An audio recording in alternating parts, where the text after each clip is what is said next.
Hi everyone, in this lecture we are going to implement the LockBoard functionality.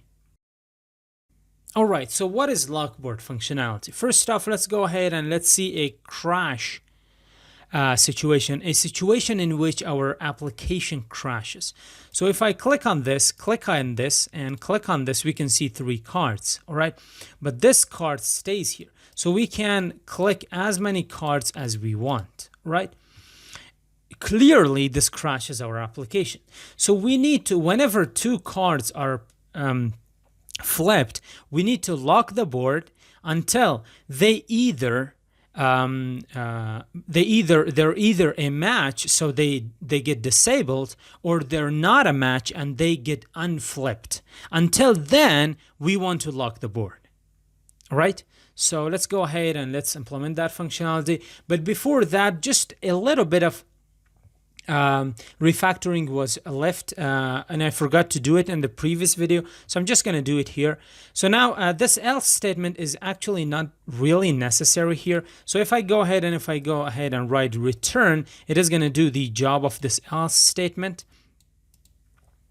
If this condition evaluates to true, these 2 lines of code, they are going to run. If it does not evaluate to true, then the if statement is going to return, and these lines, they're not going to run. So this return actually does what the else statement would what the else statement did. All right, so let's come here. What I'm going to do is I'm going to come down here and I'm going to create a variable, and I'm going to call it LockBoard. So LockBoard. Right, so initially I'm going to set it to false. All right, so this LockBoard is initially set to false.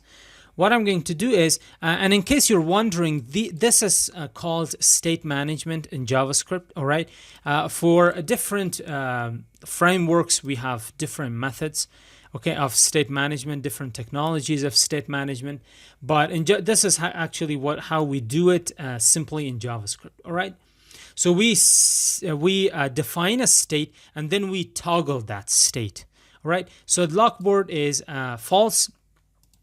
If the LockBoard is true, all right. For example, if user wants to click a 3rd card, what do we want to do is we want to grab our LockBoard. Let's LockBoard. Okay, if the LockBoard is true, now initially it is false, of course, but when it is true, we want to return from this function. It means that if the LockBoard is true, none of this function is going to evaluate. And the user, it means that the user will not be able to click on a 3rd card. Okay, so when do we want to apply this LockBoard? When is the LockBoard true? We have specified that at start, in the beginning, the LockBoard is false. All right, so when do we want to apply that? I'm going to come in here into our flip cards function, and we are going to apply the LockBoard in here. All right, and the reason for that is whenever we click on the whenever the user chooses both of the identical cards, or the cards that are similar or they're correct, then the cards that are going to get disabled, and a second round is going to start. It means that when this and this, they are a match, then we start over. Then whenever both 2 cards, they're a match, then we start over. It means that we end up with two selections. Okay, it is when they're not a match that is excuse me, it is when they're not a match that we do not want a 3rd selection. Okay, so when they're a match, it means that we can go on to the 2nd round. So this is the 2nd round, but this is not a match. So until it specifies as a match, we do not want to move forward. All right, so putting them inside the disabled card doesn't actually accomplish anything. Because when they're a match, we do not usually care about whether the board is locked or not. We're just looking for a match. When it is a match, then it is a match. We do not want to lock the board, because if we lock the board right here, the user will not be able to go to another round. So now you guys can see this and this, they are matched, but the user will not be able to click on any other card. So that is not program logic as well. So we need to put them inside the unflip cards. What if they are not a match? When they're not a match, what we want to do is we want to grab our lock board and we want to lock the board. Okay? And so initially we are going to lock it, and after 1500 milliseconds, we want to unlock the board. All right?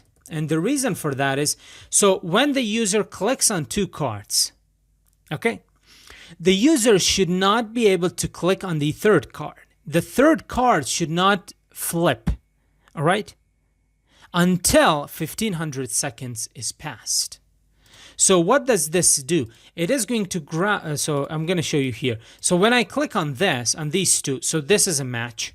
It's okay, the cards are disabled. So when I click on this, I should not be able to click on a third card until the two cards that I clicked, they are evaluated. It means that until this 1500 millisecond time is passed. That's why originally we set the lock board to true. It means that we lock the board, all right? So let's go ahead and let's comment that out. So originally this is locked, but when I click on this, this is unlocked. But now you guys can see I cannot unlock anymore. See? So I have to go ahead and refresh. This is going to crash our logic as well. I'm going to go over this because I think this might be confusing a little. This is state management. This is really cool in JavaScript. So we talked about how we do not need to lock the board or unlock the board when we have disabled our cards. So when the cards, they're disabled, we do not care about that. That's why we are not going to put it there, right? But it is when the cards, they're not a match, is when we want to lock the board or unlock the board, right? So when the cards are in the unflip state, okay?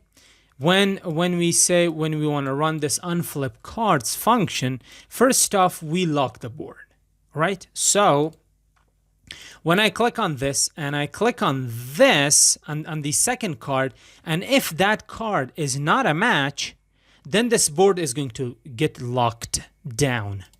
So now these two cards, they were not a match, right? So now technically the board should be locked. So now see, I cannot click on anything because, and why is that? Because this if statement has run and this function cannot run anymore, and it says return. This is why if statements, they control the flow of logic. Now this if statement has blocked this flow of this logic, the flow of this logic, because we have said that when the LockBoard is true, return. It means wrap everything up. We are done here.